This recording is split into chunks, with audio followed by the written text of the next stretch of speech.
Halo semuanya, kalian pernah nggak sih kepikiran gimana ya caranya punya penghasilan tapi nggak harus kerja terus setiap hari? Kayak kalian lagi tidur, lagi rebahan, atau nggak ngapa-ngapain pun tetap ada uang yang masuk ke rekening kalian. Nah, itu dia yang namanya passive income, atau pendapatan yang bisa diperoleh tanpa kita bekerja secara aktif terus-menerus. Di episode kali ini kita bakal bahas 13 aset penghasil passive income. Mulai dari yang konvensional sampai yang modern dan kekinian ya. Aset yang pertama yaitu reksadana pasar uang dan indeks. Jadi buat kalian yang pengen mulai investasi tapi belum terlalu paham gimana caranya milih saham atau ngebaca grafik naik turun market gitu ya. Reksadana pasar uang bisa jadi pilihan yang cukup ramah buat pemula. Simpelnya ini tuh kayak kalian nitip uang ke manajer investasi buat dikelola. Tapi mereka nggak taruh duit kalian sembarangan. Mereka mainnya aman, misalnya dimasukin ke deposito, obligasi jangka pendek, atau instrumen keuangan yang relatif stabil. Kalau yang versi reksadana indeks, duit kalian bakal diikutin ke indeks tertentu, misalnya IDX 30 atau LQ45. Jadi kalian kayak punya koleksi mini dari beberapa saham unggulan, tapi nggak perlu ribet pilih satu-satu. Nah, reksadana ini kelebihannya nggak ribet, modalnya bisa kecil, mulai dari 10.000 juga ada, terus risiko rendah, apalagi untuk pasar uang ya, dan mencairkannya bisa lebih mudah. Ini penting buat kalian yang pengen tetap fleksibel, bisa cepet jual reksadana. Tapi kekurangannya adalah return-nya atau imbal hasilnya nggak besar-besar banget. Ya, kisaran 3-6% per tahun kalau untuk pasar uang. Dan tetap ada risikonya ya, meskipun kecil. Misalnya kalau suku bunga turun, imbal hasil juga ikut menyusut. Simulasi sederhananya, misalnya kalian rutin nabung 500.000 per bulan di reksadana pasar uang, dan dapat return sekitar 5% per tahun. Dalam 1 tahun, kalian bisa kumpulin lebih dari 6,1 juta. Memang nggak langsung bikin kaya, tapi ini udah termasuk langkah awal untuk membangun aset pasif sambil tidur. Dan kalau kalian ngerasa, segini doang hasilnya, ingat-ingat aja, uang yang hanya diam di dalam rekening biasa, atau di bawah kasur, atau di dalam lemari, itu juga makin lama makin kecil nilainya, karena ada inflasi. Jadi dibanding nggak ngapa-ngapain, mending mulai aja dulu walaupun kecil. Next, aset yang kedua, obligasi retail Indonesia atau sukuk retail. Nah, ini cocok buat kalian yang pengen income pasif dan pasti, karena setiap bulan atau 3 bulan sekali, kalian bakal terima kupon atau bunga dari pemerintah. Yes, kalian bisa jadi kayak peminjam uang ke negara, dan negara yang balikin modal plus bayar bunga ke kalian. Ada 2 jenis yang umum, ORI, obligasi retail Indonesia, dan sukuk retail, yang sesuai dengan prinsip syariah. Dua-duanya aman, karena dijamin langsung sama negara. Jadi buat kalian yang pengen investasi tapi nggak mau terlalu banyak drama, ini bisa jadi pilihan. Kelebihannya adalah aman banget, ibaratnya negara yang utang sama kalian, terus juga punya jadwal pembayaran yang pasti, dan cocok untuk passive income rutin. Tapi kekurangannya, duit kalian bakal ngendap selama 3-5 tahun di situ. Kecuali kalian mau jual di pasar sekunder, tapi bisa rugi kalau harganya turun. Jadi nggak se-fleksibel reksadana gitu ya. Contoh simpelnya misalnya kalian beli ORI senilai 5 juta dengan kupon 6% per tahun. Artinya kalian bakal dapat 300.000 per tahun, dibagi per bulan jadi 25 ribuan. Nah, kalau kalian punya 100 juta, ya, kalian bisa dapat 6 juta per tahun. Dan itu bisa jadi pemasukan rutin kayak gaji tambahan ya. Dan yang menarik, ORI dan sukuk ini biasanya dirilis beberapa kali dalam setahun. Jadi kalau kalian belum sempat ikut sekarang, kalian bisa pantengin jadwal berikutnya. Tapi ingat juga, semakin cepat kalian mulai membangun aset, semakin cepat kalian bisa panen hasilnya nanti. Next, aset passive income yang ketiga, deposito berjangka. Deposito itu sebenarnya produk lama ya, tapi buat kalian yang cukup konservatif alias nggak mau banyak risiko, deposito ini masih bisa jadi pilihan buat passive income. meskipun memang hasilnya nggak setinggi instrumen lain. Jadi simpelnya, kalian simpan uang di bank dan dikunci dalam jangka waktu tertentu. 1 bulan, 3 bulan, 6 bulan, sampai 12 bulan. Nah, sebagai gantinya, kalian dapat bunga yang sedikit lebih tinggi dibanding tabungan biasa. Kelebihannya, deposito berjangka ini cukup aman, sangat aman, apalagi kalau di bank yang dijamin sama LPS, Lembaga Penjamin Simpanan. Terus juga sederhana dan banyak yang familiar gitu ya, mudah dimengerti. Dan ini cocok buat dana darurat kalau kalian bisa komitmen untuk nggak cairin dulu. Tapi kekurangannya adalah return-nya kecil, yang biasanya tuh cuma 3-4% per tahun. Terus kalian bisa kena penalti kalau dicairkan sebelum jatuh tempo. Dan kalau inflasi ternyata lebih tinggi dari bunga, ya maka nilai duit kalian juga bisa tergerus pelan-pelan. Katakanlah misalnya kalian taruh 10 juta di deposito 12 bulan dengan bunga 4% per tahun. Nah, di akhir tahun kalian bakal dapat 400.000. Nggak besar ya, tapi lumayan kalau kalian tujuannya memang buat simpan uang dengan aman. Tapi jujur, kalau kalian masih muda, masih 20-an gitu ya, dan finansial kalian belum mapan-mapan banget, deposito ini sebaiknya bukan jadi pilihan utama investasi.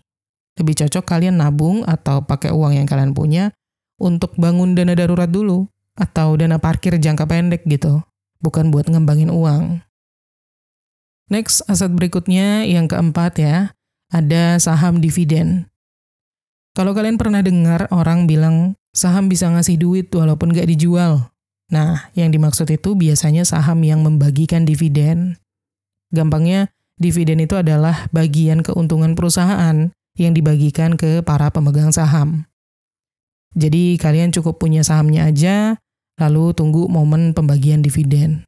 Dan kalian dapat bagian sesuai dengan jumlah saham yang kalian punya. Ini kelebihannya adalah pasif banget. Kalian benar-benar bisa dapat duit karena ikut memiliki perusahaan tersebut.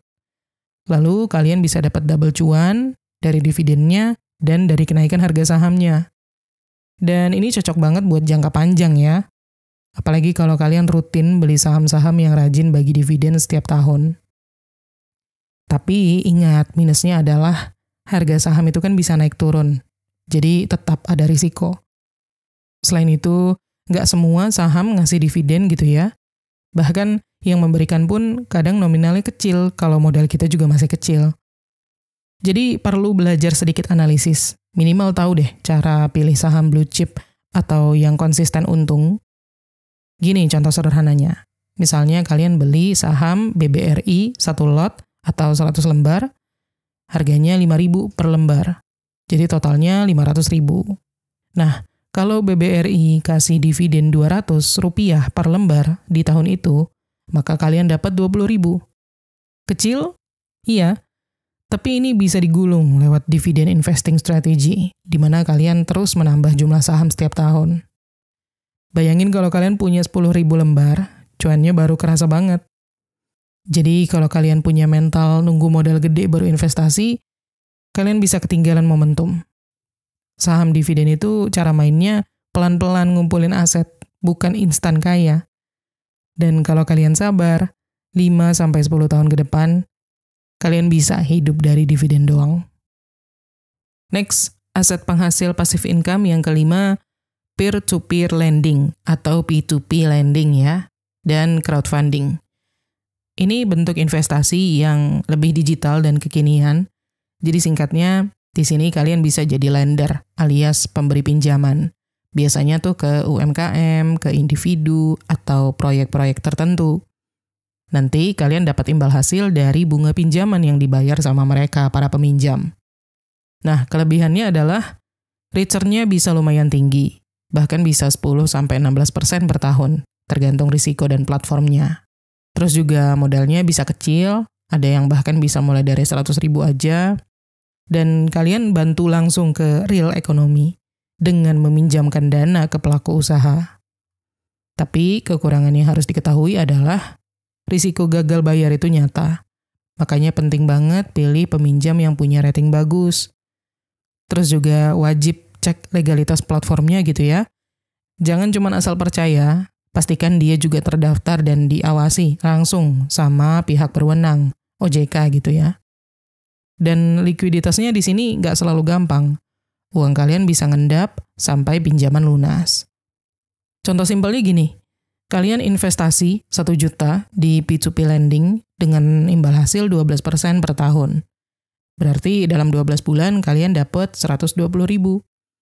Kelihatannya nggak seberapa, tapi kalau kalian punya 10 borrower yang aktif, itu udah 1,2 juta per tahun. Jadi lumayan. Nah, tapi buat kalian yang pengen atau sedang mempertimbangkan mencoba P2P lending, jangan cuma tergiur sama return yang tinggi. Pahami juga risikonya, pastikan kalian diversifikasi, jangan semua uang ditaruh di satu peminjam. Dan ini bukan investasi untuk dana darurat ya. Ini buat aset yang kalian siap kalau uang itu bekerja pelan-pelan untuk menghasilkan cuan sambil kalian tidur. Lanjut, aset yang ke-6, sewa properti. Nah, ini adalah salah satu bentuk passive income yang paling klasik. Udah dari dulu banyak orang yang kaya karena punya properti yang disewakan. Bisa rumah, bisa kos-kosan, ruko, atau bahkan lahan parkir gitu ya. Dan sampai sekarang, model kayak gini masih relevan banget ya. Karena orang-orang butuh tempat tinggal, butuh tempat usaha, dan sebagainya. Kelebihannya kalau punya properti sewaan, cash flow bulanan bisa stabil. Apalagi kalau properti kalian itu laku terus. Terus juga nilai properti bisa naik ya. Jadi kalian bisa dapat double cuan dari sewa dan dari kenaikan harga properti. Terus juga aset ini terlihat dan terasa. Benar-benar kalian bisa pegang secara fisik, bisa lihat secara fisik, dan bisa kunjungi aset kalian. Tapi perlu dicatat juga bahwa modal awalnya besar, pasti. Bahkan buat rumah kecil pun bisa ratusan juta gitu kan. Terus juga nggak 100% pasif sebenarnya, karena kalian tetap harus urus penyewa, perbaikan, maintenance, bayar pajak, dan lain-lain. Jadi tetap perlu kerja secara aktif sesekali. Dan kalau penyewa kosong atau bermasalah, cash flow bisa kena imbasnya. Kita pakai contoh sekarang. Misalnya kalian punya rumah kecil gitu ya, dan kalian sewain 2 juta per bulan. Setahun kalian bisa dapat 24 juta. Tapi kalian juga keluar biaya, pajak, perawatan, mungkin 4-5 juta setahun. Artinya kalian tetap dapat passive income bersih 19 jutaan per tahun. Dan itu bisa lebih besar lagi kalau properti kalian ada di lokasi yang strategis. Nah, buat kalian yang kepikiran pengen punya properti suatu hari nanti untuk jadi sumber penghasilan pasif, jangan cuma ngelihat harga properti sekarang yang mahal. Perhatikan juga trennya. Banyak orang mulai beli properti bareng teman misalnya, jadi joint ownership gitu, atau mulai dari properti kecil di pinggiran yang dikonversi jadi kos-kosan. Kadang bukan masalah nggak bisa, tapi kitanya yang belum eksplorasi opsi lain yang possible. Next, aset yang ke-7, investasi di bisnis. Bayangin gini, kalian nemu satu bisnis kecil, entah itu kedai kopi, clothing brand lokal, atau startup teknologi yang baru launching gitu ya. Terus kalian masuk sebagai investor, bukan kerja di sana, tapi kalian taruh modal dan jadi bagian dari pemiliknya. Kalau bisnis itu sukses, kalian bisa dapat share keuntungan atau capital gain kalau nanti sahamnya dijual ke publik alias IPO. Nah, di aset ini kelebihannya adalah potensi return bisa tinggi banget, bahkan dalam waktu beberapa tahun. Terus juga kalian berkontribusi langsung ya ke pertumbuhan ekonomi yang real. Dan sekarang udah banyak platform equity crowdfunding yang legal yang bisa diakses sama publik. Jadi nggak harus kenal foundernya dulu. Tapi ingat, risikonya tinggi. Banyak bisnis yang gagal di tahun-tahun pertama. Terus juga nggak liquid ya, jadi uang kalian bisa ngendap sampai bisnisnya exit atau IPO, atau nanti kasih dividen. Dan harus teliti juga, pahami model bisnisnya, dan jangan cuma ikut-ikutan tren. Katakanlah misalnya kalian investasi 1 juta ke startup lewat platform crowdfunding. Dan di tahun ketiga, bisnis itu berkembang pesat, valuasinya naik sampai 5 kali lipat. Artinya, nilai investasi kalian bisa jadi 5 juta. Tapi, kalau bisnisnya gagal total, bisa hilang semua 1 juta itu. Jadi ini high risk, high return banget. Jadi buat kalian yang pengen punya bisnis, tapi nggak punya banyak waktu atau skill untuk kelola, jadi investor di bisnis orang lain itu bisa jadi salah satu jalan tengahnya. Tapi ingat, jadi investor itu bukan soal hoki, tapi soal menghitung risiko dan mengukur potensi. Dan semakin kalian paham, maka semakin bijak kalian memilih mana yang worth it. Next, aset penghasil passive income yang ke-8, investasi website dan aplikasi. Sekarang coba bayangin, kalian punya satu website sederhana yang bisa jalan sendiri. Entah itu blog, toko online, atau situs informasi. Website ini kalian isi sama konten, terus kalian pasangin iklan, link afiliasi, atau jual produk digital. Nah, setiap kali ada yang klik atau beli, kalian dapat penghasilan. Dan itu bisa jalan terus ya, bahkan pas kalian lagi tidur. Kelebihannya adalah modalnya bisa kecil, mulai dari domain dan hosting. Terus juga sekali jalan dan berhasil, bisa kasih passive income sampai bertahun-tahun. Dan bisa juga ya beli dari orang lain yang sudah membangun websitenya. Tapi kekurangannya adalah butuh waktu dan skill untuk ngebangun traffic. Terus ada juga risiko gagal monetisasi. Banyak yang udah bikin tapi nggak dapat cuan. Dan juga persaingan tinggi, apalagi di topik-topik yang umum. Contoh misalnya, kalian bikin blog soal traveling, terus kalian pasang Google AdSense. Nah, setelah 6 bulan, kalian dapat traffic 10.000 views per bulan. Kalau klik iklannya lumayan, kalian bisa dapat 300-500.000 sebulan. Terus tambah juga afiliasi, promosiin suatu produk gitu ya, bisa nambah lagi penghasilannya. Jadi, aset digital yang satu ini bisa dibilang lebih murah dan lebih terukur dibanding properti yang fisik. Tapi bukan berarti otomatis cuan ya. Website ataupun aplikasi itu kayak properti tapi online. Butuh perawatan, butuh promosi, dan kualitas konten yang konsisten. Tapi kalau berhasil, ini aset pasif yang powerful banget. Lanjut, aset yang ke-9, investasi royalti. Nah ini seru banget. Kalian pasti pernah ya dengar lagu lama yang diputar terus-terusan di radio, di YouTube, atau di Spotify. Setiap kali itu diputar, penciptanya tuh dapat royalti. Nah itu yang dimaksud dengan aset royalti, penghasilan pasif dari karya intelektual. Dan yang menarik, sekarang kita nggak harus jadi penciptanya langsung ya. Ada juga platform yang jual lisensi royalti. Artinya, kita bisa beli sebagian hak atas lagu, buku, bahkan footage video. Lalu kalau itu menghasilkan uang, kita dapat bagian. Nah, kelebihan dari aset ini adalah sekali jalan bisa dapat passive income bertahun-tahun. Terus potensinya bisa besar kalau kontennya evergreen atau viral. Dan ini punya banyak opsi. Bisa jadi kreatornya sendiri, atau investor di karya orang lain gitu ya. Tapi tentu ada catatannya. Kalau kita bikin sendiri, itu kan perlu effort, perlu usaha, perlu skill, dan butuh waktu. Terus kalau misalkan kita beli lisensinya, tetap ada risiko kontennya nggak laku. Dan legalitas dan hak cipta itu juga harus jelas. Jangan sampai asal comot. Sebagai contoh, kalian bikin lagu dan upload di distributor musik digital. Lagu kalian itu diputar 500.000 kali di Spotify selama 1 tahun. Dan kalian dapat royalti 0,003 sampai 0,005 dolar per pemutaran. Artinya kan kalian bakal dapat royalti kisaran 1.500 sampai 2.500 dolar. Dan dari total itu ada pembagian pendapatan 70-30. 70% buat pemilik lagu atau kalian, dan 30% buat platform Spotify-nya. Tapi kalau kalian punya 10 lagu, lumayan banget.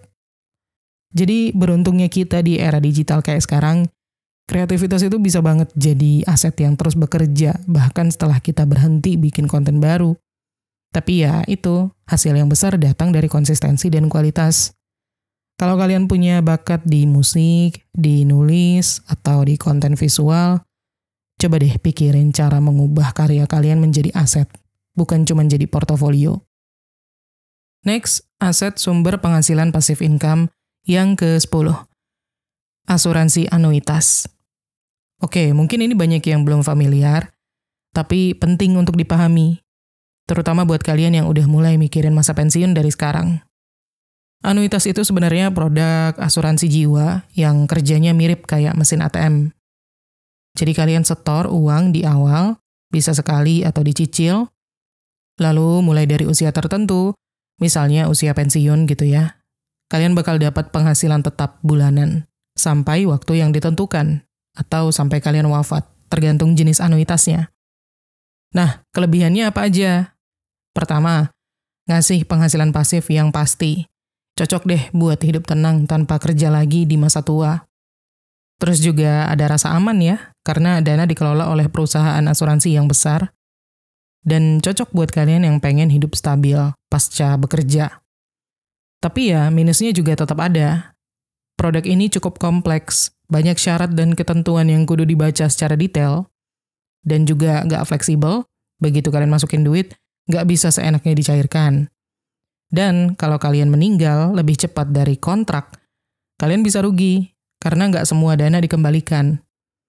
Let's say misalnya kalian bayar premi 200 juta di usia 40 tahun. Lalu mulai usia 55, kalian dapat pembayaran bulanan sebesar 2 juta selama 20 tahun. Totalnya bisa dapat 480 juta. Tapi kalau kalian meninggalnya di usia 58, belum balik modal kan? Makanya penting banget untuk memahami jenis anuitas yang kalian pilih.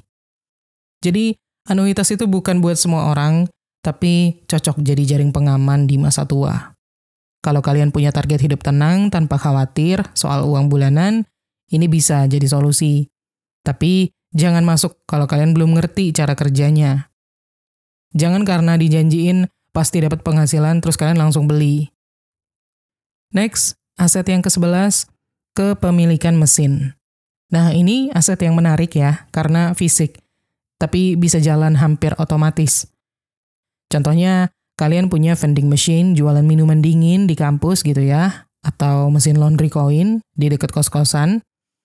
Kalau lokasinya strategis dan maintenance-nya jalan, kalian bisa dapat income secara rutin tanpa harus standby setiap hari. Jadi, kelebihannya adalah ini benar-benar jadi passive income, apalagi kalau alatnya otomatis. Lalu penghasilan harian atau mingguan, ini cocok buat kalian yang pengen cash flow-nya stabil, dan bisa dikembangkan jadi bisnis skala kecil menengah. Tapi ada PR juga di sini. Pertama, butuh modal awal dan cari lokasi yang pas banget.